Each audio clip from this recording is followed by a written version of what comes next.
Hola, bienvenidos a todos. Un gusto saludarlos. Matías Bertoni, acá me presento para los que no me conocen. Por parte de la IST llevo el comité de 4.0 y también el de sostenibilidad, fuertemente apalancado como nación en la sustentabilidad. Todos estos jueves tenemos charlas relacionadas con el mundo de la sostenibilidad y han sido gran parte de ellas cuando hablamos de sustentabilidad, un punto tan importante en nuestra industria. Bien, permítame abrir la presentación. Tenemos hoy una charla súper esperada. Dicen que lo bueno se hace esperar. Oscar, muy bienvenido. Muchas gracias por estar con nosotros. Eh, Vamos a charlar hoy sobre la industria siderúrgica mexicana ante el cambio climático y la adopción de nuevas tecnologías. Como agenda, bueno, saludamos también a los patrocinadores, a CRC Consulting y a la plataforma Scrapshark, la cual nos permite llevar adelante estas sesiones. Como agenda del día, la bienvenida que acabamos de hacer, vamos a presentarlo a Oscar. Después Oscar nos va a dar una charla. Finalizada la charla, vamos a presentar los resultados de Expo Acero 2024 en San Luis Potosí, que fue, y bueno, acá felicitaciones también a todo el equipo de la IST, que año a año van haciendo crecer esta exposición. Antes se llamaba CONAC, ahora se llama Expo Acero. Finalizada esa pausa donde vamos a comentar algunos resultados, vamos a pasar, como siempre, a una charla abierta donde Carmelo, que se va a sumar en un ratito, más mi persona, junto con Oscar, más las preguntas de ustedes que pueden utilizar el panel de preguntas y respuestas para que se las podamos hacer a Oscar y así entre todos conversamos sobre esta temática que tanto nos preocupa y que la industria, y sobre todo en México, le está poniendo mucha fuerza para seguir apuntando a reducir la huella de carbono. Y así finalizamos. Entonces, Oscar, muy bienvenido. Permitime leer tu semblanza.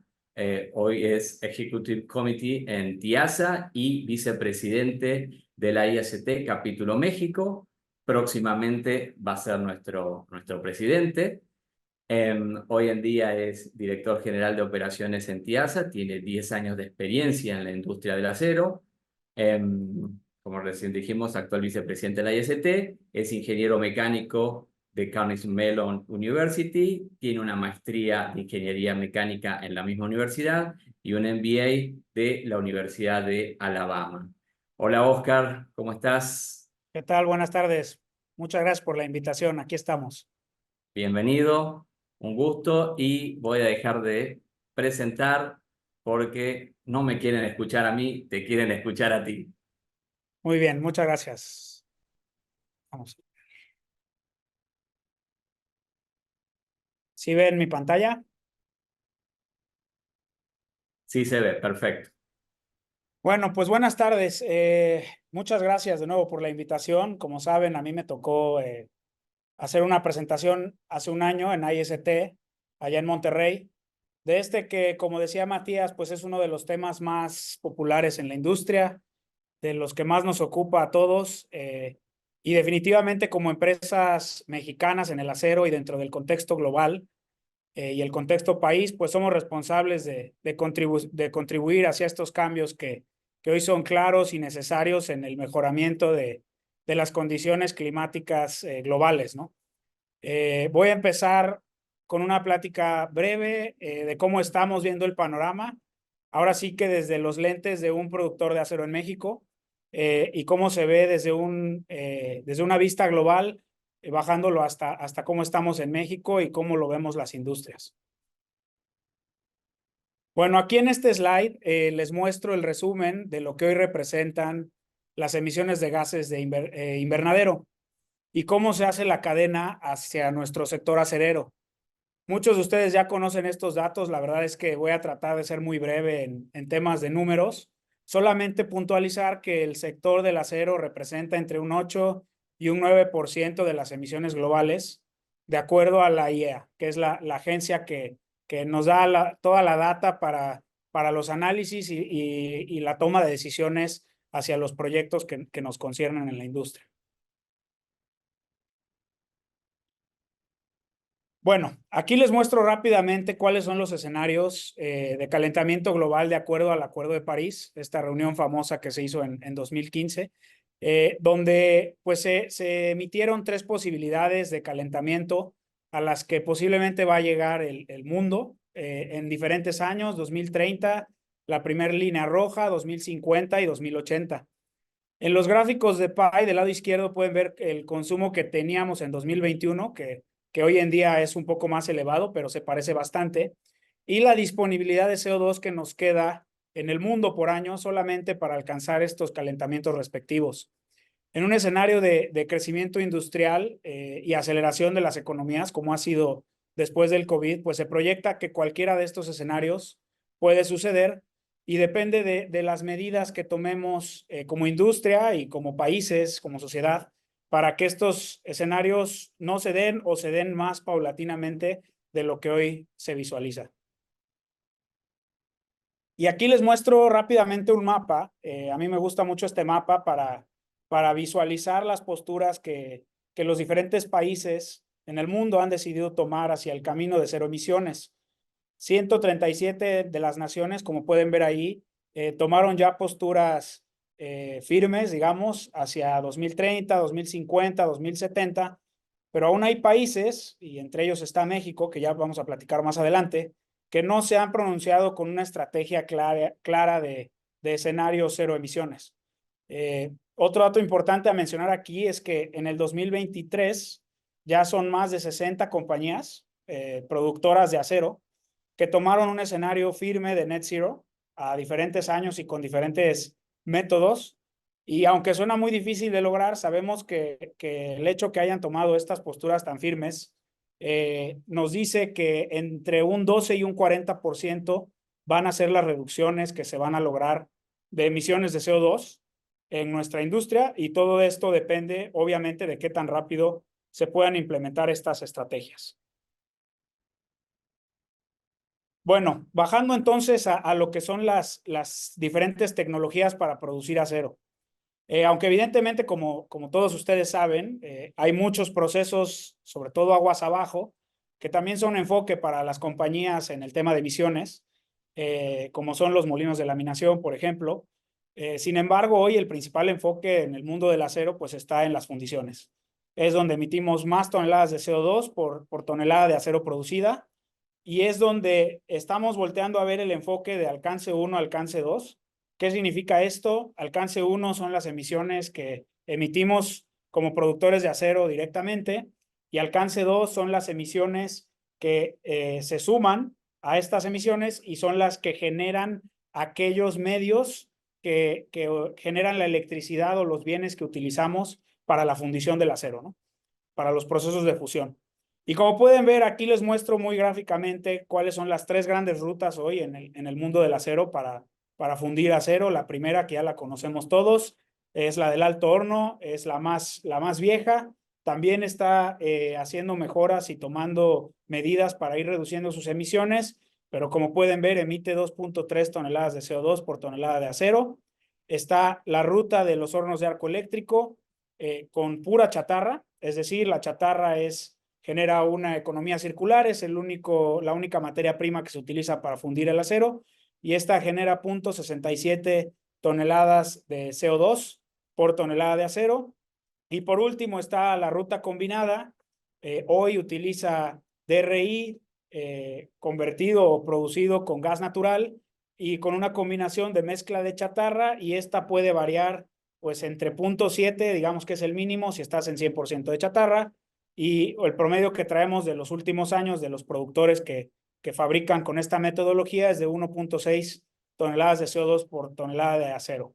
Y puntualizando aquí, como ven en la nota del lado izquierdo inferior, que se logra o se podría alcanzar una reducción de hasta el 90% en estas emisiones al usar hidrógeno para la producción del DRI. Entonces, esto nos lleva a que hoy las industrias acereras están viendo las principales estrategias para reducir emisiones, que son las siguientes.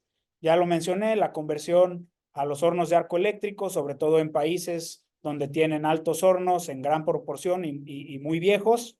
Y en consiguiente es los proyectos de reducción directa que utilizan gas natural y pueden empezar a analizar la captura y el almacenamiento del CO2 que se emite, que hoy eso es, la verdad, muy complicado. Hay un espacio limitado y es complejo almacenar y disponer de grandes cantidades de CO2, por lo cual es un escenario muy complicado.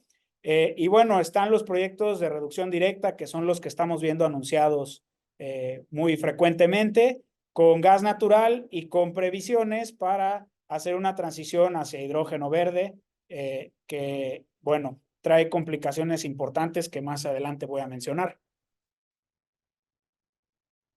Y aquí está un resumen de qué es lo que ha pasado en los últimos años en cuanto a anuncios de proyectos o transiciones hacia DRI y hacia hornos de arco eléctrico en el mundo. Como pueden ver, son más de 50 proyectos de horno de arco eléctrico, 25 plantas de DRI y seguramente muchas más en proceso, sobre todo en Europa y Asia, donde hay un enfoque muy fuerte de reducir las emisiones de CO2.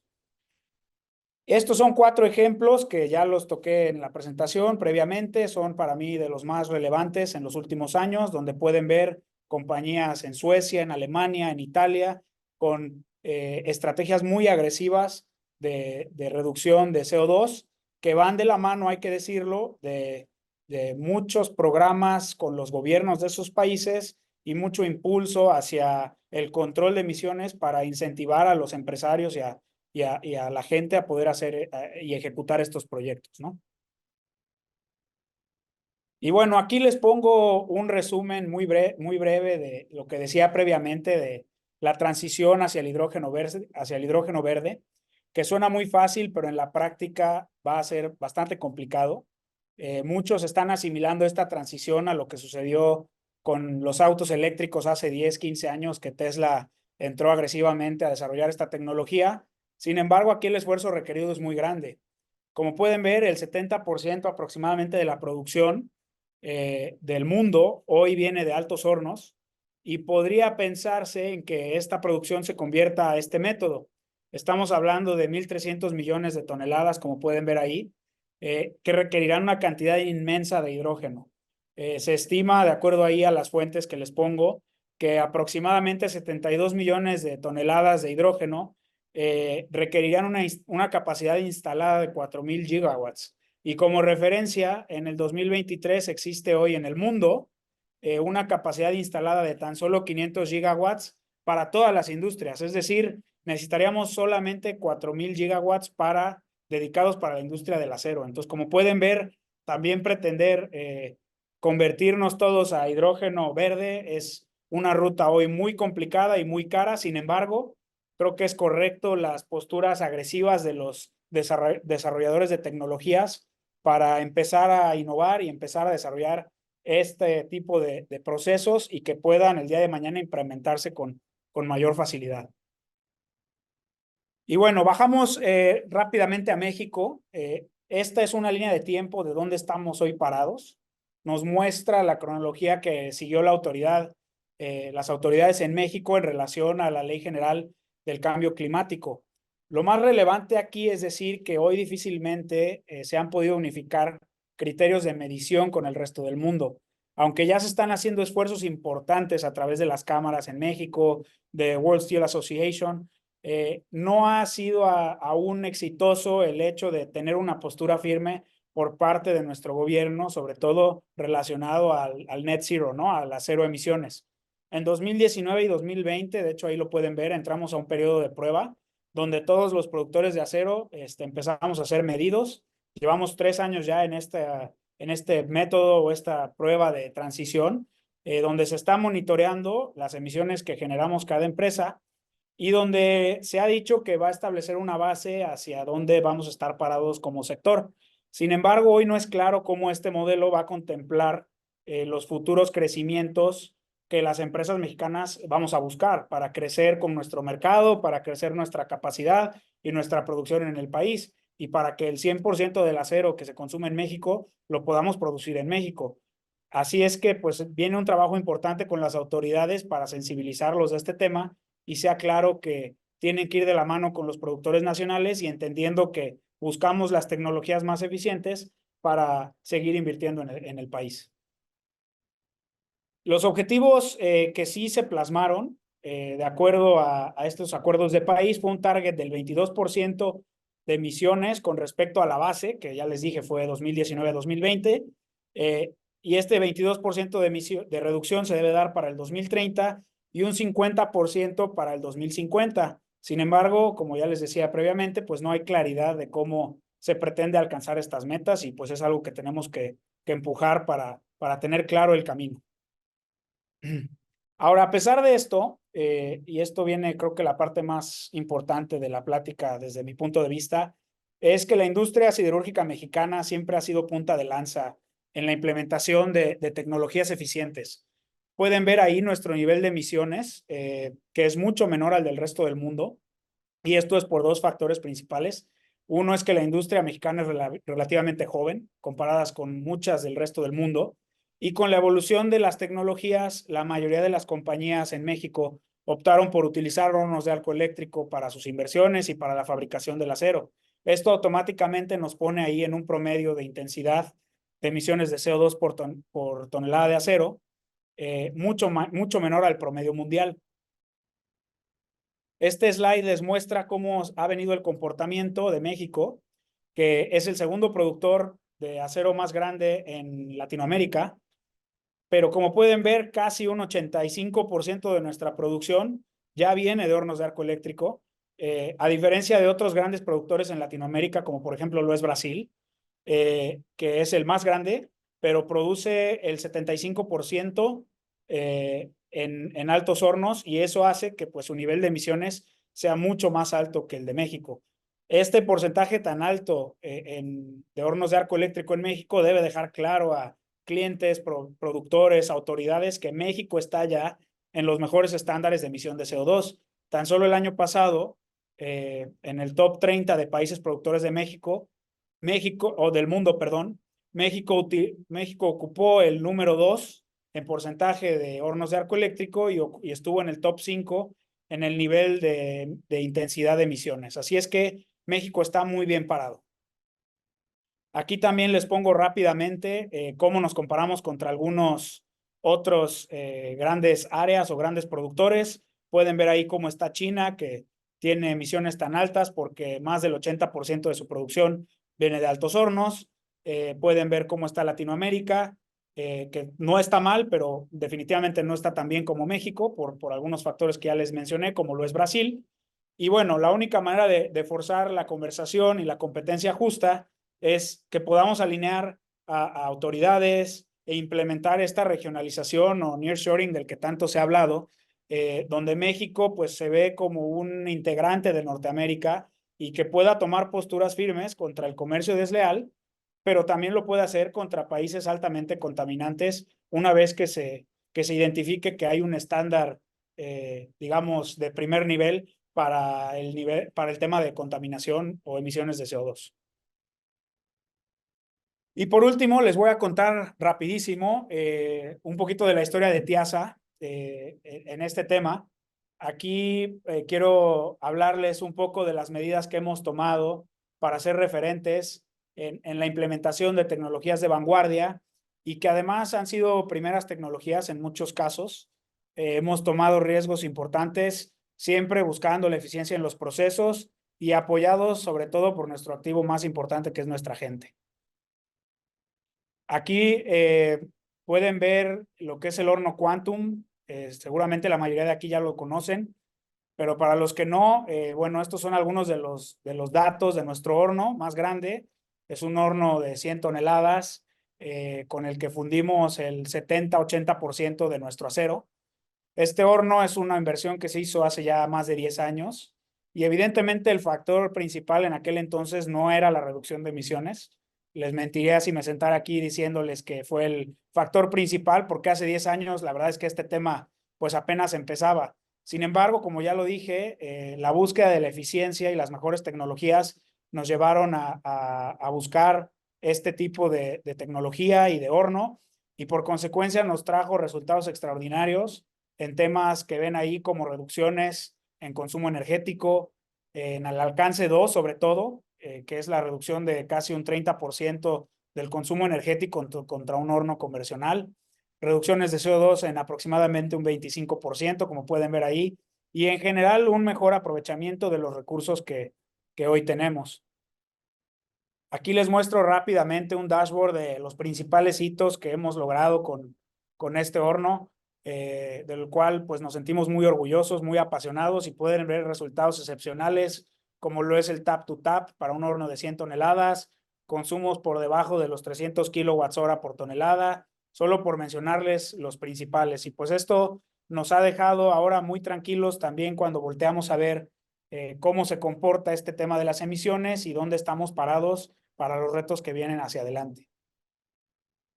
El segundo proyecto que marcó aquí un logro importante fue la inversión en esta tecnología que se llama Castrip, que para los que no lo conocen es una tecnología que desarrolló Nucor para la producción de la lámina delgada de hasta 0.8 milímetros. Como pueden ver, la naturaleza de este proceso nos permite emitir hasta un 75% más o menos de CO2 menor, reducción en emisiones de CO2, y un 63% de ahorro de energía, ya que no existe un horno de recalentamiento en esta tecnología. Esta es una colada que va directo desde la olla hasta lámina delgada de 1 milímetro en menos de 50 metros, y que no cuenta con horno de recalentamiento y solamente cuenta con un stand de laminación. Entonces, como se imaginarán, pues nuestro nivel de emisiones y de consumo energético para la producción de lámina es muchísimo menor al de otras tecnologías convencionales que aquí les pongo. Estas son las emisiones en alcance 1 y alcance 2 relacionados a electricidad y gas natural principalmente. Pueden ver que para lograr producir lámina de 1 milímetro en tecnologías convencionales, pues el nivel de emisión en kilogramos de CO2 es mucho mayor, cuando nosotros pues estamos por debajo de los 50 kilos de CO2 por tonelada de acero, por los factores que ya expliqué.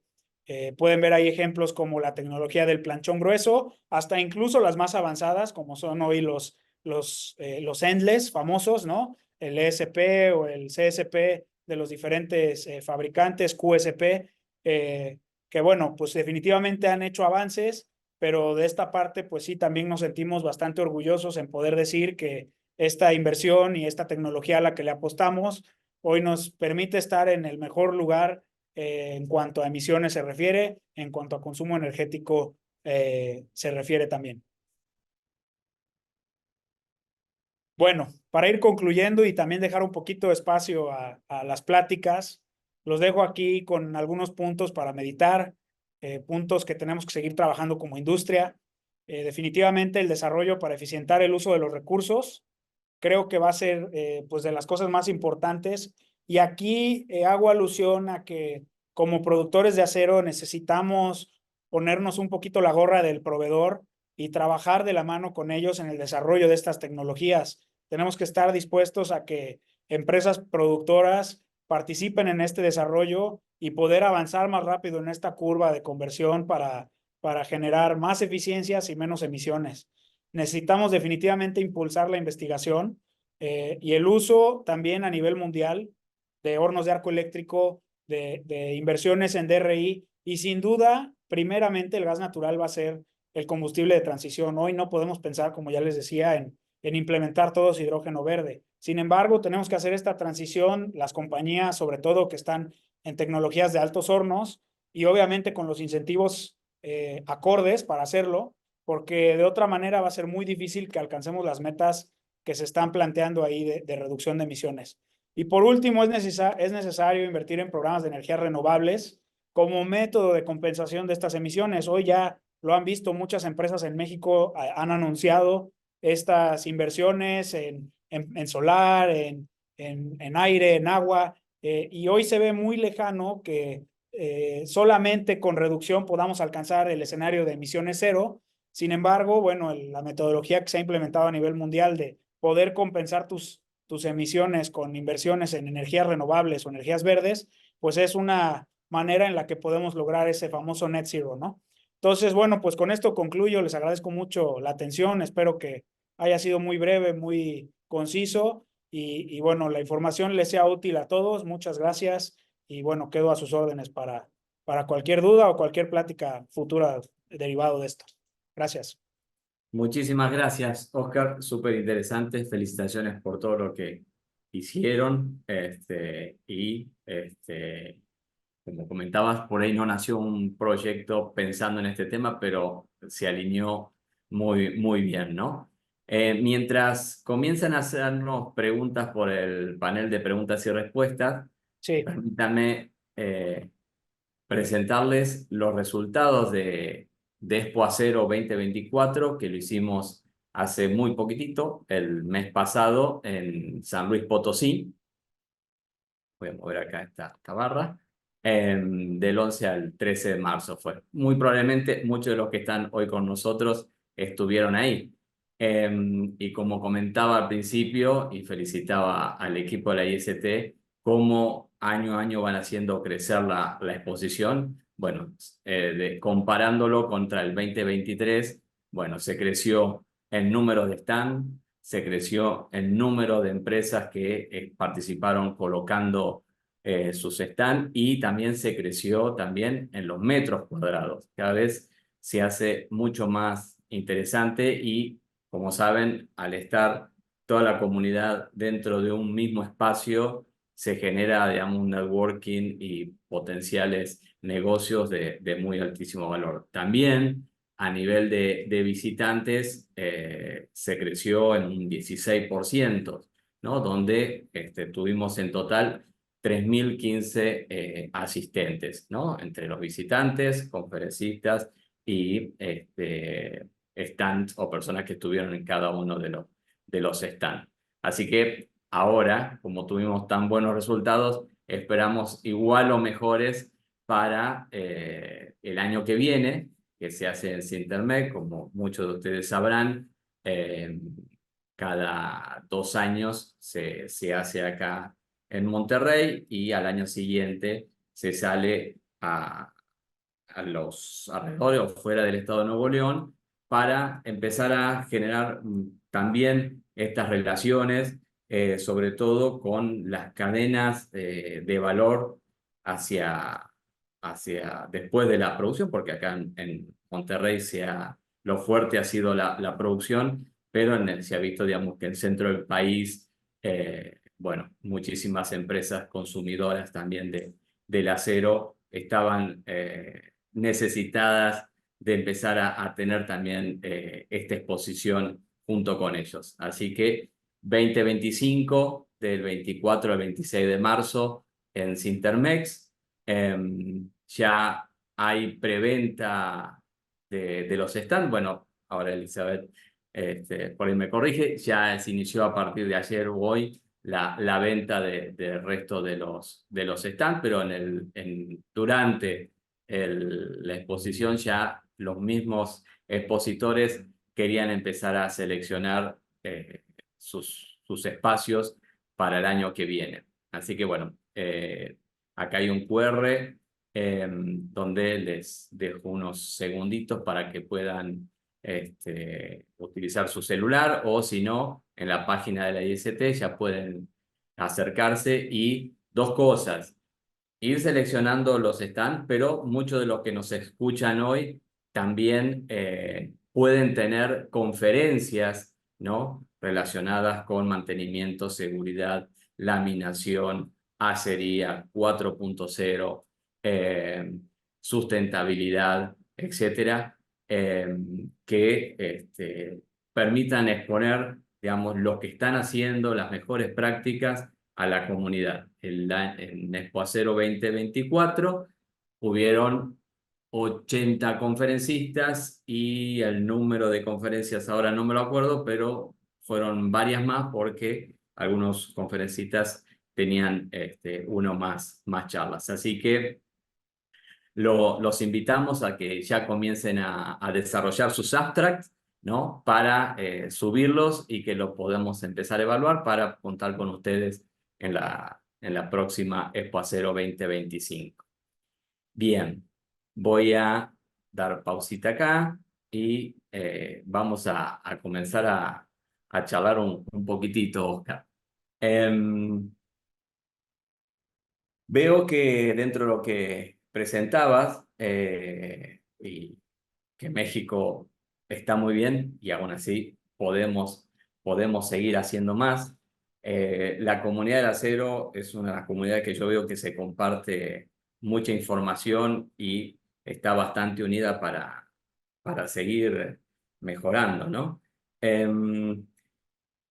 Respecto del mercado, y dado que México está bien, digamos, en tu posición, ¿qué te dice el mercado respecto, bueno, digamos, de este valor que tiene México a nivel de lo que está generando como huella de carbono? ¿Lo está valorando?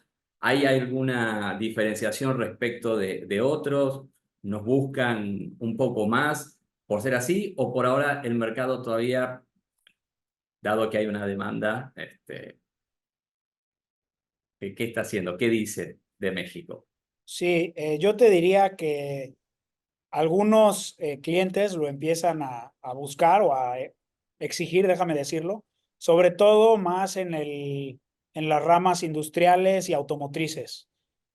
Hoy yo no te diría que están volteando a ver a México con este enfoque digamos, lo bueno que somos en el tema de emisiones, pero lo que sí están haciendo es que indirectamente nos empiezan a pedir a nosotros datos de emisiones para las toneladas de acero que les vendemos. Entonces, cuando les entregamos los resultados, pues se dan cuenta que son de los valores mejor calificados del mundo. Y digamos que no dicen, bueno, veo a México, pero sí volteo a ver a Tiasa, sí volteo a ver a Ternium, sí volteo a ver a De Acero, sí volteo a ver a los mexicanos, porque cuando me han entregado sus datos, pues claramente me dice que están en los mejores parámetros de emisiones de CO2. Entonces, creo que todavía la curva va a ser muy lenta para que el 100% del mercado adopte estas medidas, sobre todo, como les decía, cuando ni siquiera se ve una dirección clara desde parte de las autoridades, ¿no? Pero bueno, los clientes, sobre todo automotrices, que amarran sus proyectos a Estados Unidos, a Europa, empiezan con algunos requisitos de cumplimiento de emisiones y sin duda México y los productores mexicanos estamos muy bien parados para cumplirlos, por lo menos contra los parámetros que se tienen hoy. Hoy no se puede pedir que un productor de acero emita cero CO2 por tonelada, porque eso sería imposible. Entonces, creo que por lo menos están siendo razonables en entender que estamos en los mejores valores que se pueden alcanzar en el mundo. Genial, genial. Bien, tenemos varias, voy a empezar la están colocando en el chat, también tienen el panel de preguntas y respuestas, si me ayudan por ahí va a ser mejor porque no me quiero saltar ninguna, ¿no? Voy a leer la última, la de Daniel Migueletto. Primeramente te felicita, Oscar, por la presentación y te pregunta, con relación al aumento de la producción de los hornos eléctricos, ¿cómo ves el mercado mexicano de chatarra de acero para alimentar toda la producción de estos hornos? Sí, muy buena pregunta y de hecho esta es una de las preocupaciones principales de los productores, ¿no?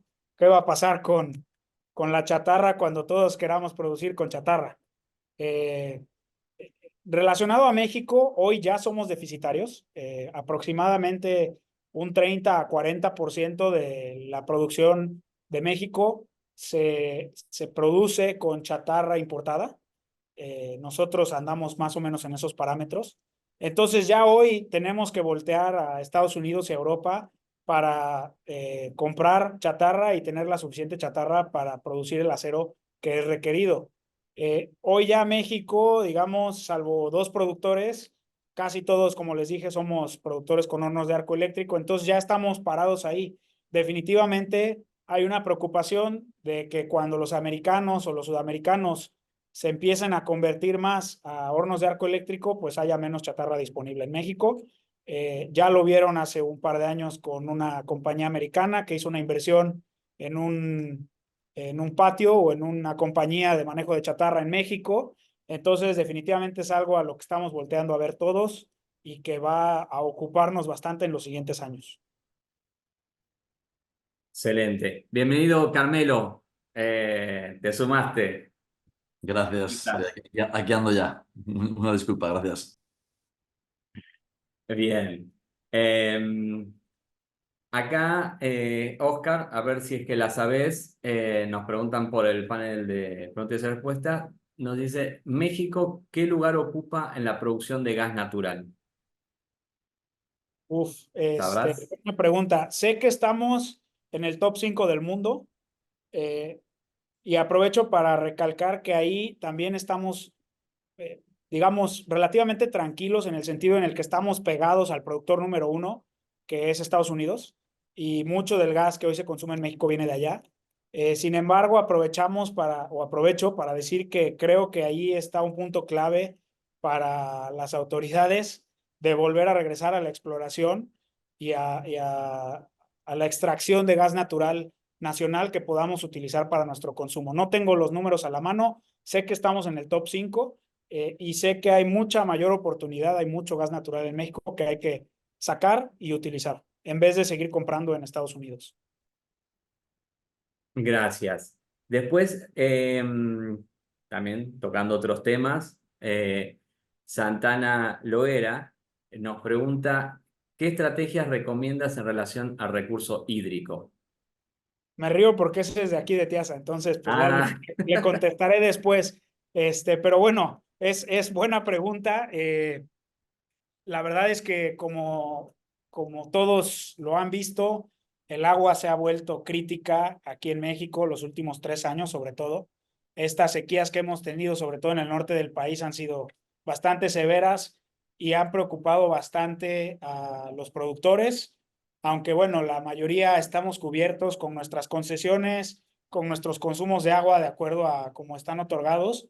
Definitivamente hacia adelante, hacia los proyectos de crecimiento, va a ser difícil lograr estas expansiones. Yo la verdad es que sí apuntaría un poco la pregunta hacia las autoridades, ¿no? Es muy difícil que nosotros desde el lado del productor determinemos cómo mejor utilizar el agua para la generación de energía. Yo te diría que utilizar el 100%. Hoy la preocupación es cómo está distribuida, cuánto está distribuida o asignada para el consumidor final, dígase las casas, cuánto está distribuida para la industria y cuánto está distribuida para la agricultura. Y definitivamente hay muchas ineficiencias en México en el uso del agua.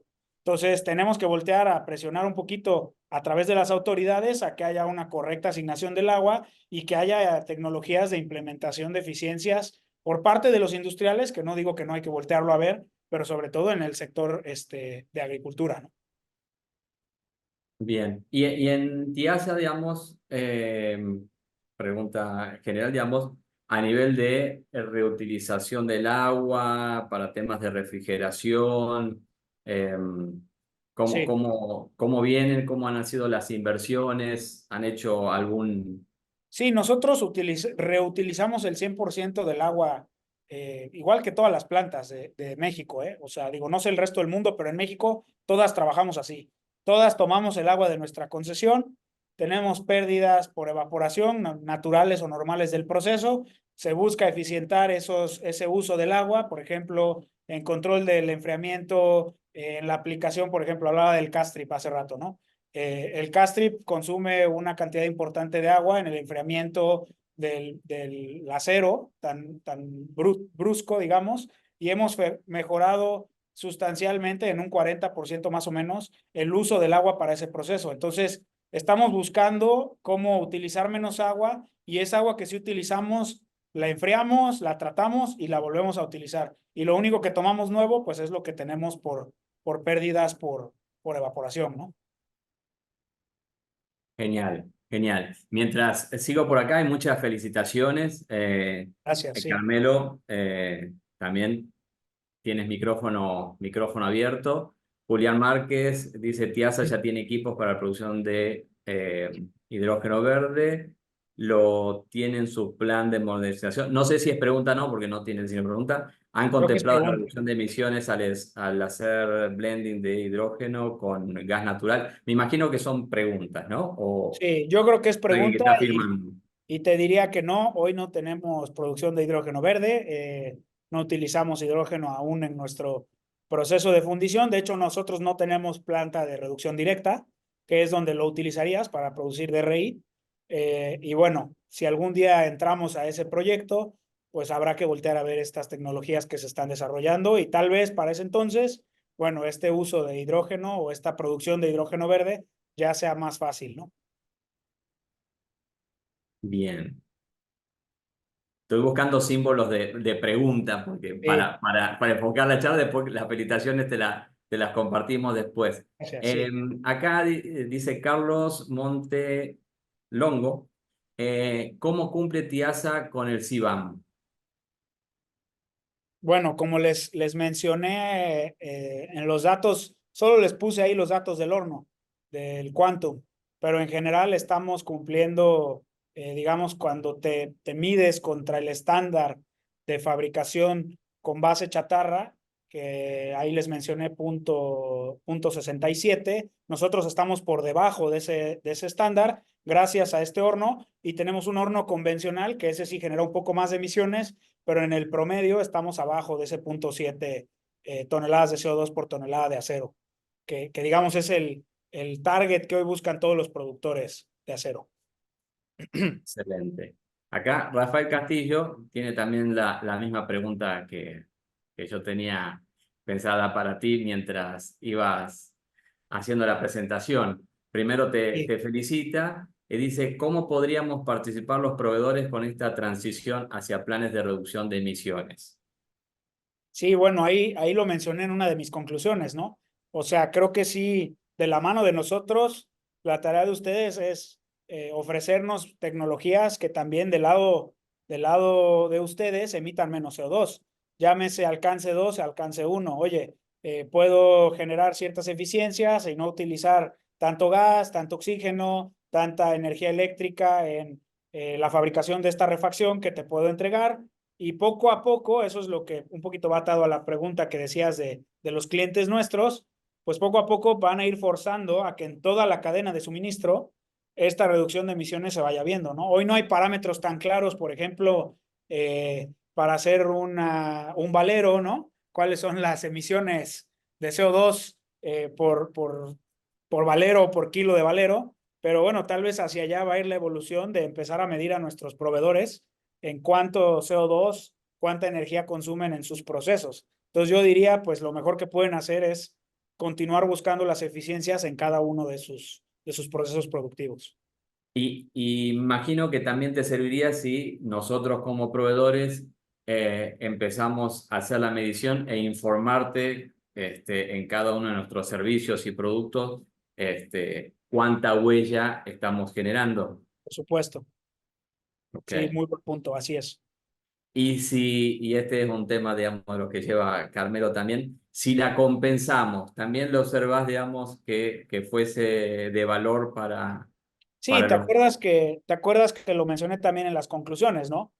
Hoy no puedes decir que puedes producir acero, o muchas de las proveedores pueden producir lo que producen con cero emisiones. Hoy es imposible. Y sobre todo si agarras el alcance 2 no depende de nosotros, bueno, depende hasta cierto punto. También depende de las inversiones que hace el país en energía o que permite el país que se hagan en energía. Entonces yo te diría, o sea, sí es una manera de compensar o permitir que tu número sea menor a través de compensaciones. Creo que hoy es muy razonable. Incluso los países europeos lo permiten. Compro los famosos bonos verdes y mi tonelaje de CO2 emitido baja porque lo compenso con inversiones verdes, con etcétera, ¿no? Todas las que ya conocemos. Entonces yo te diría, hoy los productores muy difícilmente van a voltear a calificar a los proveedores de esta manera, pero conforme esto vaya evolucionando, va a ser muy útil que los proveedores empiecen a tener esta data, empiecen a mostrar sus proyectos de sustentabilidad y pues se haga esta, como la chatarra, se haga esta economía circular de bonos, ¿no? Ujú. Bien, Carmelo, tienes la mano levantada. ¿Qué tal, Oscar? ¿Qué tal, Matías? Soy una disculpa por el retraso y que me he conectado un poco tarde, entonces no he podido ver toda la plática, una disculpa. Pero básicamente aquí mi pregunta es, ¿han analizado, Oscar, en este caso, qué oportunidades puede haber en materia de, no sé, financiamiento, ¿no? En bonos verdes, bonos vinculados a la sostenibilidad a corto o mediano plazo? No digo que desde ya, igual me dices, oye, no requerimos ahora un financiamiento porque estamos realmente financieramente, pues no requerimos ningún tipo de deuda, etcétera, o de crear deuda. Y la otra es, han analizado también posibles riesgos que podría haber por el tipo de giro, básicamente de que hubiese un impuesto al carbono en alguno de los estados que ustedes operan, ¿no? Como sabemos, pues en general, aunque en general, o sea, tienen un promedio muy bajo de emisiones por tonelada, como lo han dicho, pero, pues bueno, realmente también se utiliza mucho gas por el tipo de giro, gas natural. ¿Qué tanto riesgo en el sentido de, bueno, qué tanto en el caso que hubiese un impuesto al carbono en alguna de los estados, ya vemos que en 7 estados de la República ya hay un impuesto, Tamaulipas, Querétaro, San Luis Potosí, etcétera, etcétera. ¿Qué tanto podría impactar eso financieramente? Y la otra es, bueno, también complementando el tema del CBAM en Europa. Claro, aquí donde veo un poco, digo, esto es opinión personal, ¿no? A las empresas mexicanas o empresas que están en México y muchas de Latinoamérica veo un poco desamparadas en cuestión de que el CBAM lo que dice es, si en vuestro país no hay un sistema de comercio de emisiones que funcione o un impuesto al carbono, van a pagar un arancel aunque sus emisiones sean realmente muy bajas con respecto al mercado. Entonces, ¿cómo puede eso afectar en un futuro, en 2027, al CBAM? Que en este caso pues, va a poner aranceles al aluminio, al acero y a otras materias primas que no tengan en su país un plano, vamos a decir, una política, un sistema de comercio de emisiones que regule las emisiones de CO2. Sí, digo, son preguntas un poco difíciles porque obviamente, como les dije en la presentación y no la viste, pero luego te la mando. Hoy no hay un contexto claro desde el lado de México, cómo vamos a entrar, o sea, cómo vamos a regular, cómo vamos a medir, ni siquiera, ¿no? Estamos empujando ahí. Yo les diría que sobre todo para los que están en la llamada, que son de industrias productoras de acero, bueno, también los proveedores, o sea, se hace un excelente trabajo a través de Canacero para impulsar al gobierno, a las autoridades y unificar los criterios de medición contra los que se están llevando en Europa y en Estados Unidos. Eso se hace constantemente y estamos encima todos los meses. Sin embargo, hoy no hay una dirección clara. Entonces, yo te diría, bueno, el cliente europeo te va a decir, oye, no hay un sistema de comercio de emisiones en México, aunque tú tienes valores excepcionales, mejores que el resto del mundo, no te compro, pues van a dejar de comprar en México, porque de eso no depende del productor nacional. Claramente tenemos que hacer el trabajo con las autoridades para que pues estemos alineados a las expectativas del mercado, pero también hay que entender que con esta regionalización de la que hablé un poquito, se están adaptando también los clientes, se están adaptando también los gobiernos de la región de Norteamérica a entender qué es lo que queremos, ¿no? O sea, creo que se ha hecho una muy buena labor con economía, han visto muchas noticias relacionadas a esto, con economía de Estados Unidos, para unificar criterios, para claramente decir, esto es lo que la región de Norteamérica quiere hacer, así es como nos vamos a proteger. Primero en temas comercio desleal, segundo, vamos para allá en tema comercio de emisiones. No podemos pretender, si no hay una directriz clara de los gobiernos de este lado, que nos juzguen o nos dejen de comprar basado en esta falta de claridad, ¿no? Entonces, es una pregunta muy difícil. Creo que hacia allá vamos. Estamos trabajando en que haya hoy o que haya un lineamiento claro para todos. Hoy no te sé decir la respuesta. Luego déjame, ¿cuál fue tu primera pregunta? Esa fue la última.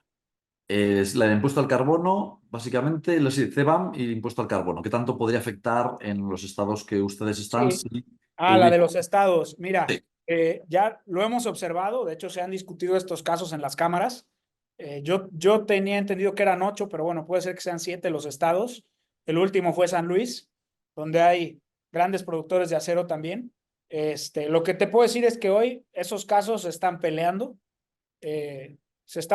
por la razón de la que acabo de hablar, de que no hay claridad en cómo va a estar la medición, cuánto pretenden cobrar, cuál es la metodología de medición. O sea, verdaderamente, hoy lo que hace la autoridad, responsable o irresponsablemente, los dejo a su juicio, es decir, vamos a cobrar y bueno, la verdad es que nos estamos tratando de defender porque hay que mostrar o hay que contar esta historia que hoy les conté, de lo bien que estamos, de lo avanzados que somos en tecnología como productores y que pues no es tan fácil llegar y decir, te cobro un bono verde porque al final hay repercusiones en la cadena de abajo, ¿no? Si empiezan a cobrar más impuestos, pues va a suceder que primero vamos a tratar de proteger al país de las importaciones porque pues va a entrar un acero de otro lado que emite mucho más carbón o CO2 que nosotros, y cómo lo compensas, ¿no? Entonces sí es un tema muy, muy complicado y insisto, hay que trabajar con las autoridades para tener claridad en cómo va a ir hacia adelante. Sí, totalmente. Comparto mucho tu opinión en la cuestión de que no hay un lineamiento claro por parte de los gobiernos, normalmente estatales ni federales, y mucho menos. Falta mucha claridad para decir, oye, esta es la hoja de ruta, estas son las metodologías, así lo vamos a hacer, y que haya una, en este caso, de todas las empresas como una aprobación de la misma, ¿no?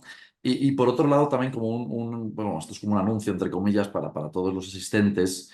El día de ayer, 24 de abril, se aprobó en el Parlamento Europeo la nueva directiva de due diligence para derechos humanos y medio ambiente, que está enfocado este medio ambiente a cambio climático. Entonces, a partir de ayer, vamos a decir, bueno, a partir de ayer se aprobó que en 2027 todas las empresas de la Unión Europea y todas las empresas extranjeras que facturen más de 300 millones de euros en la Unión Europea tienen que tener un sistema de due diligence en materia de derechos humanos Sí. y medio ambiente para ellos y para todos sus proveedores, para toda su cadena de valor. Entonces eso también va a afectar en muchos casos de forma directa e indirecta a pues, las empresas que son proveedores de estas multinacionales europeas. Sí, hay un documento también muy importante, ahí te hago nada más un comentario. Si les parece, se lo puedo compartir y ustedes lo mandan a los que asistieron. Eh, este documento se llama, lo has de conocer ya, Carmelo, Steel Standards Principles. Sí, Es Common Emissions Measurement Methodologies to Accelerate Transition to Near Zero. Es decir, o sea, cuáles van a ser las metodologías unificadas en el mundo para ir hacia esta reducción de emisiones.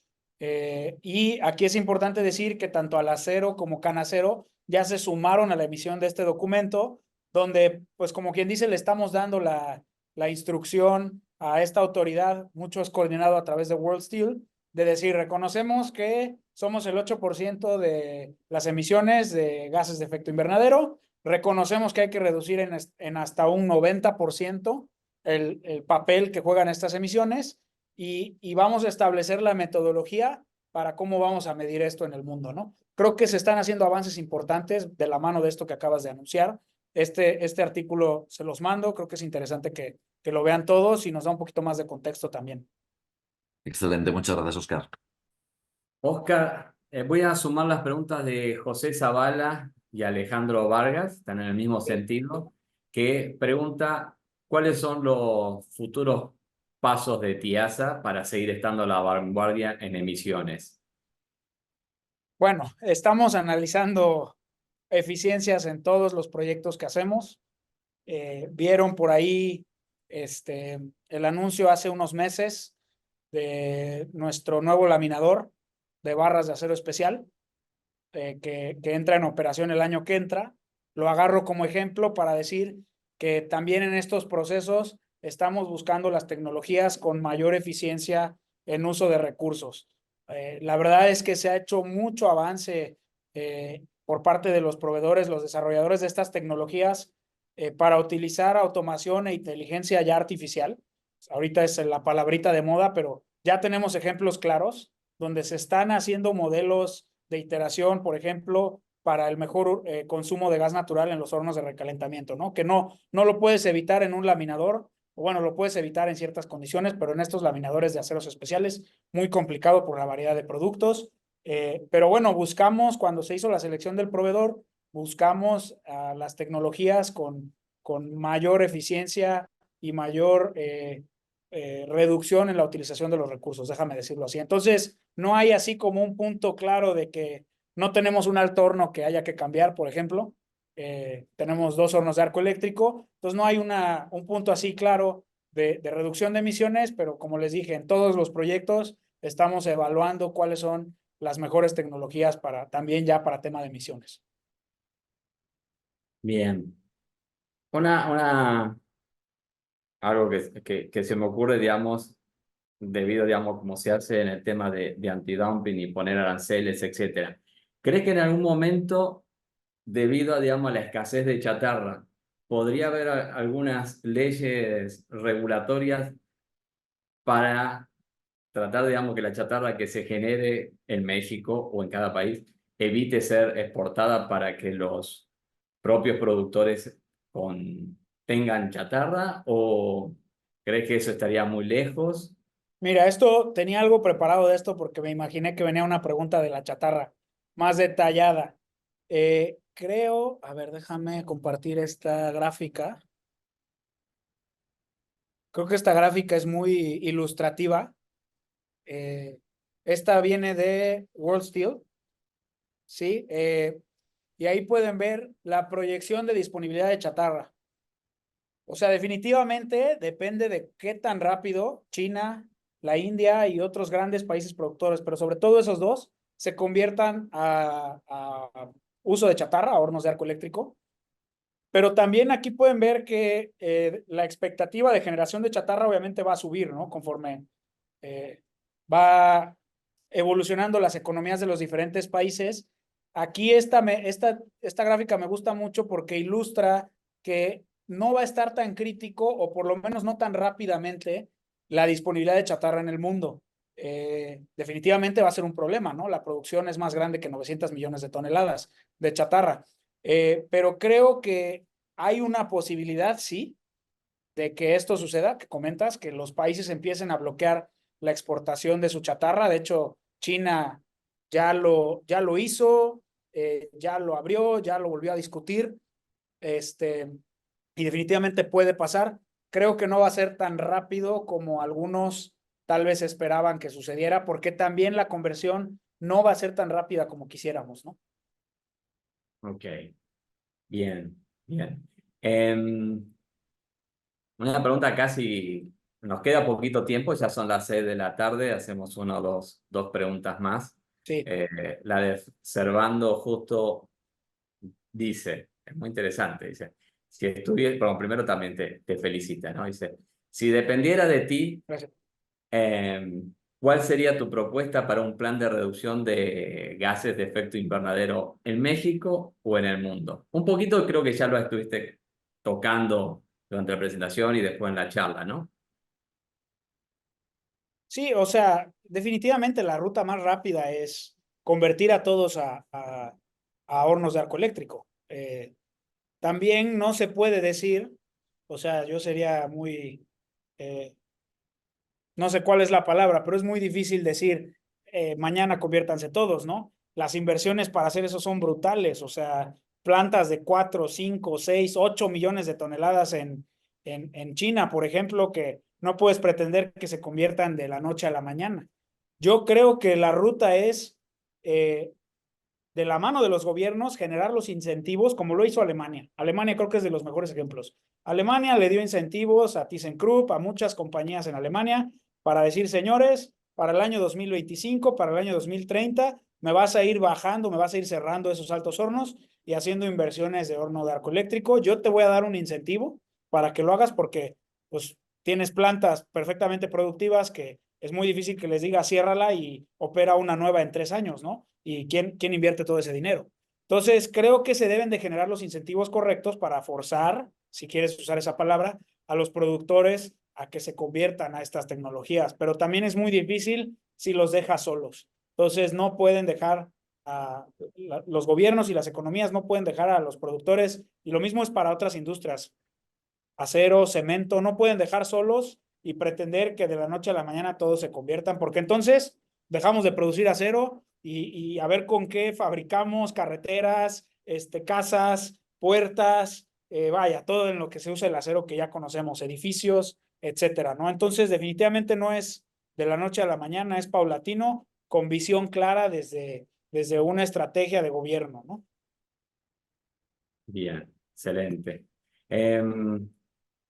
Una más, acá pregunta Carmen Vadillo, si tienen procesos de deshidratación de lodos provenientes de los hornos. Sí, sí los tenemos. Bien. Bueno, ahora como vicepresidente, futuro presidente de la IST, ¿qué más podemos hacer desde la IST para seguir promoviendo este tema del cambio? No solamente con los productores, porque creo que los productores tienen las capacidades, la gente, el talento para justamente ir trazando el roadmap de ir reduciendo la huella de carbono. Como la IST suma y aglomera, digamos, también a toda la cadena de valor, ¿qué más podríamos hacer desde la IST para, para seguir fortaleciendo este cambio? Además de los webinars, ¿qué se te ocurre que Es que podríamos esa iba a hacer? ser mi respuesta, no. La verdad es que, mira, para mí el rol de la IST en México y en el mundo, al final estamos afiliados a una asociación que nació en Estados Unidos, es claro, ¿no? Es proveer de estos espacios donde pueda haber discusiones de las tecnologías que se están desarrollando y se pueda sensibilizar proveedores, clientes, productores, usuarios del acero. O sea, creo que esa es la misión más importante, promover ese intercambio a través de estos webinars, a través de Expo Acero, que la verdad yo estoy muy contento del resultado de este año. Creo que el año que entra va a ser mejor. Ya tenemos más registros, como lo mencionaste. Y hay muchas de estas cosas, o sea, que hoy yo presenté, que pues sí, de alguna manera muchos sí conocen, pero hay muchos que no conocen. Entonces hay que empezar a que todos los que usamos el acero conozcamos estos porque, digo, suena a fantasía, pero el día de mañana, ¿por quién votas? ¿Qué legislas en los congresos? ¿Con quién te apoyas como cámaras? Necesitas tener el conocimiento de esta información para hacerles ver lo bien o mal que está la industria, el país, en estos parámetros que estamos hoy discutiendo, ¿no? Entonces, definitivamente IST creo que ha cumplido su rol, creo que tiene más oportunidades de involucrar a más gente, ya se los he mencionado en algunas de las pláticas, charlas que hemos tenido en corto, traer directivos, traer de grandes empresas, traer oficiales que están involucrados en esto, tanto en la Profeco, en todas las autoridades en medio ambiente que influyen en la toma de decisiones de estas cosas. Y conforme vayamos sensibilizando a todo este pool de gente, creo que vamos a ir alineados en una sola meta. Suena a fantasía, pero la verdad es que lo único que podemos hacer es intentarlo y tratar de converger este conocimiento en todos los que estamos o somos perjudicados por esta industria y que queremos que vaya para bien y sea considerada como es, ¿no? Excelente. Y le sumaría, digamos, que no todo tiene que ser de un lado o sea, desde la hacia, hacia afuera, sino también el involucramiento, el acercarse a la asociación para, desde la generación de ideas a la generación de qué más hacemos, cómo podemos compartir más ideas o generar talleres, etcétera. Desde el hecho de, y acá Carmelo no me deja mentir, digamos, desde el hecho de empezar a medirse, ¿no? ¿Cómo hago para medirme? No. ¿Dónde encuentro esa información? Sí, sí, y abrir, o sea, digo, es un poco comercial, pero es la verdad, abrir la invitación a que se vaya a Expo Acero, porque creo que hoy es el evento técnico donde se reúnen la mayor cantidad de mentes, tanto proveedor, productor, usuario, de la utilización del acero, ¿no? O sea, es donde podemos ver hacia dónde van las tecnologías, donde escuchas este tipo de pláticas de qué están haciendo los proveedores para mejorar sus productos y es donde pues tenemos la oportunidad de intercambiar ese conocimiento e ir trabajando en común hacia estas metas, ¿no? Excelente, excelente. Bien, Oscar, sé que hay muchas más preguntas, después te las compartimos este, por los medios que tiene la Sí, IST para con conversar gusto. contigo, para que las puedas responder. Sabemos que, digamos, tenés ahora otro compromiso, por lo cual, mil gracias. Acá queremos una voz femenina. ¿Te animás, Eli, para ponerle tu voz a la entrega de reconocimiento? Muy bien. Gracias. Bueno, me agarraste un poquito desprevenida, pero ingeniero, pues muchísimas gracias. Tuvo muchas felicitaciones. y lo hizo muy bien. Pues aquí la ICT, Matías, Carmelo, le otorgamos lo que es este presente reconocimiento por participar como conferencista en la serie de webinars Sustentabilidad en el acero, con el tema La industria siderúrgica mexicana ante el cambio climático y la adopción en nuevas tecnologías. Muchísimas gracias, ingeniero, y esperemos que por la audiencia que haya tenido no sea la primera y no la última vez que participe con nosotros. Muy bien, muchas gracias a ustedes, gracias a todos los que se mantuvieron. Yo sé que nos echamos una hora y cachito, pero espero haya sido interesante la información y con gusto a quien tenga preguntas, ahí está mi contacto.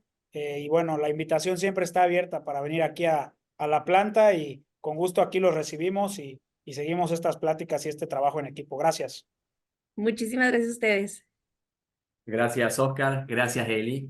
Así, digamos, te agarré a propósito para darle un toque diferente a los webinarios, una voz femenina que nos acompañe.